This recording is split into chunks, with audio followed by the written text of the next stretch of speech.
Bismillahirrahmanirrahim. Assalamualaikum warahmatullahi wabarakatuh. Waalaikumsalam warahmatullahi wabarakatuh. La ilaha illallah Al-Malikul Haqqul Mubin Muhammadur Rasulullah Shadiqul wa'dil amin. La ilaha illallah Al-Malikul Haqqul Mubin Muhammadur Rasulullah Shadiqul wa'dil amin. La ilaha illallah Al-Malikul Haqqul Mubin Muhammadur Rasulullah Shadiqul wa'dil amin. Masyaallah la yasuku khairu illallah. Bismillahi masyaallah la yasiru su'a illallah. Bismillahi masyaallah ma kana min nikmatin fa min Allah. Bismillahi masyaallah la haula wa la quwwata illa billahil aliyyil azim. Rabbi a'udzu bika min hamazati syayatin wa a'udzu bika rabbi ay tuwasi'u biha 'alaina al-arzaq wa tuhassinu biha 'alaina al-akhlaq wa 'ala alihi wa sahbihi wa sallim walhamdulillahi rabbil alamin. Baik jamaah sekalian, silahkan dibuka kitab hadis Arba'in An-Nawawiyah halaman yang ke-14, hadis yang ke-18. Silahkan dibuka. Bismillahirrahmanirrahim. Al-haditsu tsamani asyar an Abi Dzar Jundub ibnu Junadah wa Abi Abdurrahman Mu'adz bin Jabal. Dari Abi Dzar Jundub bin Junadah dan Abi Abdurrahman Mu'adz bin Jabal. Ini dari dua orang sahabat Nabi. Pasti jamaah begitu membaca, yang paling sering kita ingat yaitu Mu'adz bin Jabal. An Abi Dzar Jundub bin Junadah. Ada yang tahu siapa? Abi Dzar Jundub bin Junadah. Ya, yang sering kita dengar sahabat Nabi yang bernama Abi Dzar Al-Ghifari, yaitu nama lengkapnya Abi Dzar Jundub bin Junadah. Yang sering kita dengar namanya yaitu Abi Dzar Al-Ghifari, orang yang masuk Islam bersama Rasulullah Shallallahu Alaihi Wasallam, disaksikan oleh Sayyidina Ali bin Abi Thalib, dan dia orang yang sufi atau orang yang mengajarkan ilmu tasawuf. Nah, kemudian Abi Abdurrahman Mu'adz bin Jabal. Siapa Mu'adz bin Jabal? Sahabat Nabi. Dari 6 sahabat Nabi yang pertama kali menghafal Al-Quran, ya, salah satunya yaitu Mu'adz bin Jabal. An Rasulullah Sallallahu Alaihi Wasallam qala, dari Rasulullah Sallallahu Alaihi Wasallam berkata, ittaqillah haitsuma kunta. Takutlah kepada Allah dimanapun kalian berada. Wattabi'as sayyi'atal hasanata tamhuha. Dan ikutilah keburukan dengan kebaikan, maka keburukan itu akan terhapus oleh kebaikan tadi. Wattabi', dan ikutilah sayyi'atal hasanah, dan ikutilah keburukan dengan kebaikan. Tamhuha, maka keburukan itu akan terhapus dengan kebaikan. Wa khaliqin nas bihulqin hasanin, dan bergaulah dengan manusia yang berakhlak baik, berbudi pekerti baik. Rawahu Tirmizi. Wa qala hadis hasan wa fi ba'din nasakhi hasan sahih. Ini hadis yang pertama kali sering dibaca oleh para santri-santri di pesantren. Ya, jadi cukup familiar juga hadis ini. Ittaqillaha haitsuma kunta. Takutlah kepada Allah dimanapun berada. Intinya hadis ini ingin kepada kita semua untuk meningkatkan takwa. Bahasa itu yang besok setiap jam 12 siang pasti terngiang dan terdengar di telinga kita, yaitu kalimat takwa. Ittaqillah haitsuma kunta. Takutlah kepada Allah dimanapun kalian berada. Jamaah sekalian, karena ini bicara tentang takwa di waktu yang singkat ini, biar tidak terlalu larut malam, saya sedikit ingin mengupas dalam Al-Quran surah Al-Baqarah ayat 133. Silakan dicatat, nanti di rumah bisa dibuka pada subuh di Quran surah Al-Baqarah ayat 133. A'udzubillahi minasyaitonirrajim.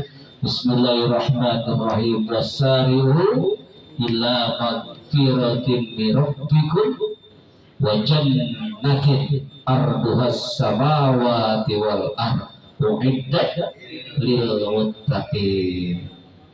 Al-Baqarah ayat 133. Coba dilihat Baqarah apa Al-Imran itu. Al-Imran 133.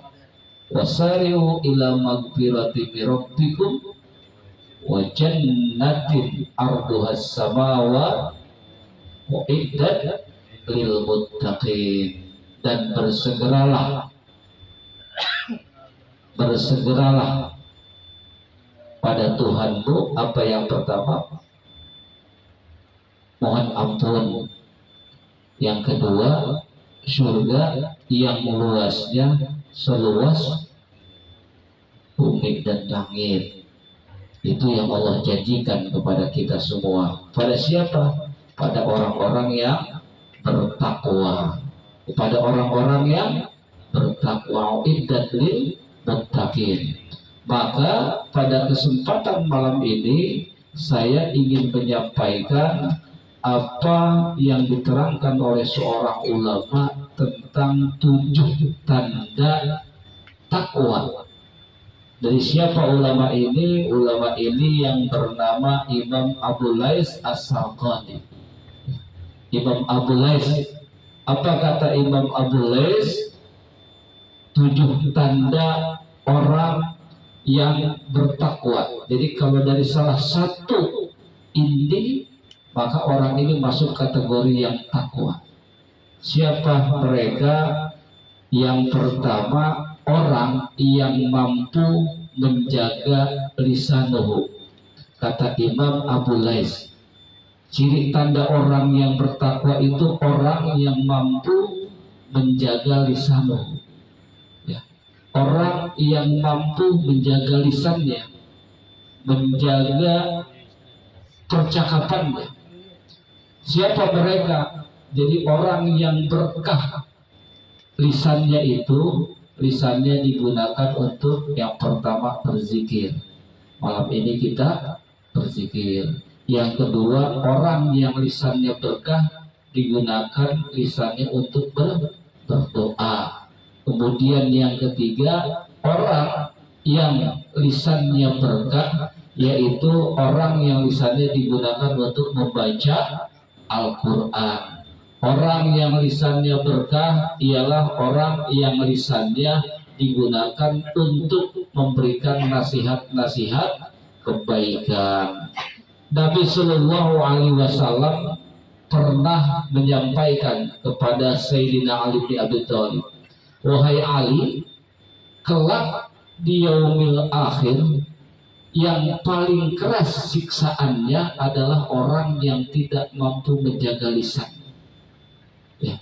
Jadi kelak di yaumil akhir, orang yang mampu, orang yang sangat keras siksaannya adalah orang yang tidak mampu menjaga lisannya. Jamaah sekalian, di luar sana banyak orang ahli ibadah, banyak orang yang puasa Senin Kamisnya rutin, Banyak orang di luar sana yang sholatnya berjamaah juga ke masjid, tapi ternyata banyak orang juga yang tidak mampu menjaga lisannya. Ya. Lisannya, kenapa lisan dianggap berat? Karena dari lisan kadangkala bisa membuka aib orang lain, bisa mengadu domba orang lain, bisa membuka kejelekan orang lain. Maka salah satu ciri orang yang bertakwa adalah mampu menjaga lisannya. Yang kedua, menurut Imam Abu Lais, orang yang bertakwa adalah orang yang mampu menjaga kolbuhu, orang yang mampu menjaga hatinya. Jadi hatinya itu selalu bersih. Karena penyakit itu ada 3 penyakit hati. Yang pertama sombong, yang kedua hasad, yang ketiga serakah. Nah, itu penyakit hati. Makanya mudah-mudahan hati kita senantiasa dijadikan hati yang qalbun salim. Kemudian yang ketiga, orang yang bertakwa menurut Imam Abu Lais itu orang yang mampu menjaga pandangannya. Artinya apa? Orang yang matanya tidak melihat kepada kemaksiatan. Kemudian yang keempat, menurut Imam Abu Lais, orang yang bertakwa orang yang mampu menjaga yaduhu, orang yang mampu menjaga tangannya. Tadi kita baca dalam Quran surah Yasin, al-yawma nakhtimu ala afwahihim wa tukallimuna aydihim wa tashhadu arjuluhum bima kanu. Kelak di yaumil akhir bukan mulut kita yang bicara. Kelak di hari kiamat bukan mulut kita yang bicara, tapi tangan kita. Makanya tangan kita digunakan untuk yang manfaat. Tangan kita jangan sampai mengambil yang bukan milik orang lain. Kemudian yang kelima, orang yang bertakwa menurut Imam Abu Lais adalah orang yang mampu menjaga kodamuhu, orang yang mampu menjaga kakinya. Kakinya dibawa, dilangkahkan untuk menuju tempat majlis ilmu. Karena kata Nabi saat berjalan dengan Sayyidina Ali bin Abi Thalib, wahai Ali, mampirlah. Kenapa harus mampir? Karena disitulah ada tempat taman-taman surga. Apa itu taman surga? Tempat di mana asma Allah dibacakan, firman Allah dibacakan, dan orang-orang itu bersolawat kepadaku. Itulah disebut taman surga. Kemudian yang keenam, orang yang mampu menjaga batnuhu. Apa orang yang bertakwa? Orang yang mampu menjaga perutnya, agar dalam perutnya tidak ada makanan yang haram. Maksudnya makanan yang baik itu cuma ada 2, halalan, thayyiban. Nah itu yang harus kita mudah-mudahan nasi tumpeng yang ada di depan ini bagian dari halalan thayyiban. Amin ya rabbal alamin. Yang